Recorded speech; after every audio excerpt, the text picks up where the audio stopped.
এই ছেলেটাকে মেরে পিটিয়ে মারা হয়েছে। আচ্ছা, ওর বোনটাকে ডাক দেন, ওর বোনটা বলতে আসে। এই ছেলেটাকে চুরির অপবাদে মারা হয়েছে। আচ্ছা, ওকে কখন ধরছে যারা মারছে? সকাল 11টা বাজে নাকি ধরছে। এই জায়গার মানুষই কইছে, আমরা যে বাসে থাকতাম একটা আন্টি ছিল, হ্যাঁ আমরা গেছি, কিন্তু এমন করে যে আমার মা যায় না জোরে বলেন। আপনারা চুরি করছে, এখন আপনারা হয়তো টাকা নেন, হয়তো মায়েরা পুলিশের কাছে দিয়ে দেন, কিন্তু হ্যাঁ ব্যবস্থা করে দিচ্ছে। আচ্ছা, এটা কখন?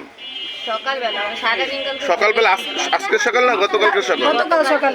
তো একদিন আগে ওরে ধরছে, রাত্রে ওরে মেরে ফেলছে, এই তো? হ্যাঁ, সারাদিন মারছে, কালকে সারাদিন মারছে, কালকে সকালেই ধরে সারাদিন বলে মারছে।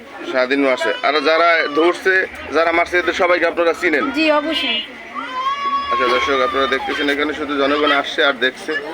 আসলে আমাদের সবাই সব জায়গা থেকে কিছু তো কারো করার থাকে না, সেই জায়গা থেকে রাষ্ট্রের অভিভাবক যারা আছে আমি তাদেরকে বিষয়টা অবগত করব। এভাবে একটা লোক নৃশংসভাবে মারা হয়েছে দেশে। এখন বাংলাদেশের সেনাবাহিনী খুব ভালো কাজ করছে, ঠিক আছে।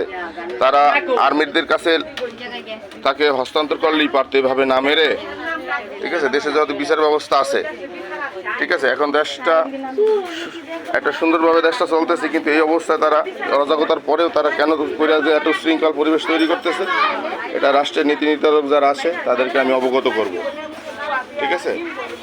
আর এই বিষয়ে রাষ্ট্রের দায়িত্বশীল যারা আছে তারা ব্যবস্থা নিবে, আমি তাদেরকে তথ্য দিয়ে সহযোগিতা করব, ঠিক আছে। এখানে রাখে